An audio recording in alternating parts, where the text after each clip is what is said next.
시청자 여러분 안녕하십니까? 성주교육뉴스의 이지현입니다.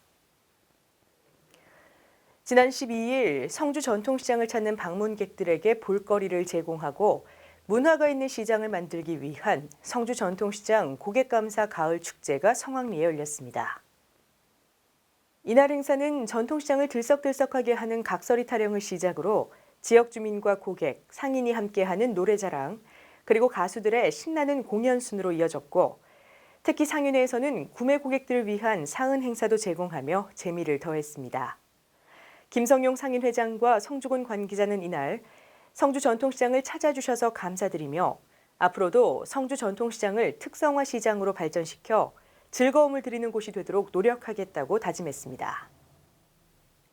청명한 가을을 맞아 한계마을에서는 한계민속마을 3일 육아 축제가 개최됐습니다.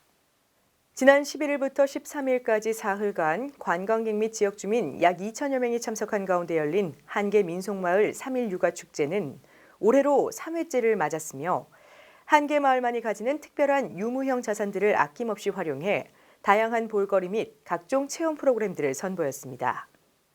난타 공연과 남사당 줄타기 공연, 노래자랑, 축하 공연, 마당극 광대걸과 한계마을 과거 시험 등이 마련됐고 아름다운 한계의 고택과 토석담이 잘 어우러져 한 폭의 그림 같은 축제가 진행됐습니다.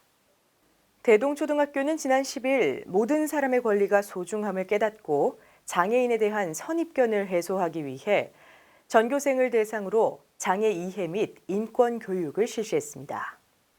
이날 장명희 경상북도 장애인부모회 구미시지부 소속 강사가 다름과 틀림의 의미 등 인권 교육을 진행했으며 특히 깜장병아리 구연 동화가 학생들에게 큰 호응을 얻었습니다. 이번 교육에 참여한 한 학생은 병아리의 색이 다르지만 같은 병아리인 것처럼 피부색이 다르거나 생김이 다르더라도 똑같은 사람이므로 모든 사람의 인권이 존중돼야 함을 다시 깨닫게 됐다고 소감을 전했습니다. 지난 8일 성주 소방서가 관내 5개 요양병원과 업무 협약을 체결했습니다.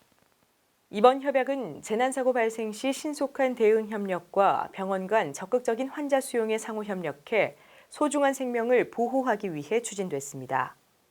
업무 협약 대상 병원은 성주효 요양병원, 경대 요양병원, 가야 2 요양병원, 대경 요양병원, BS 재활 요양병원으로 이번 협약을 체결함에 따라 대형 인명사고 발생에 따른 응급환자 응급처치 및 이송 시 병원 간 빈 병상 등 정보 공유를 활발히 진행할 방침입니다. 선남초 진로 동아리 학생들이 지난 8일 매듭 팔찌 만들기 행사를 진행했습니다. 이날 대구에서 공방을 운영하는 김혜영 교사를 강사로 초빙해 공방의 다양한 작품과 공예 자격증에 대한 내용을 알아봤으며 직접 매듭 팔찌를 만드는 시간도 가졌습니다.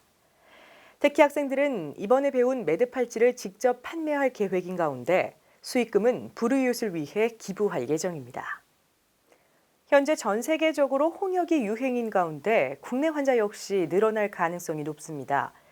발열이나 기침, 콧물, 결막염, 그리고 발진 등의 증상이 보인다면 즉시 보건소에 문의하시는 게 좋고요. 감염 예방을 위해 흐르는 물에 30초 이상 손 씻기, 그리고 기침 예절 등을 잘 지켜주시기 바랍니다. 이상으로 뉴스를 모두 마칩니다. 시청해주신 여러분 고맙습니다.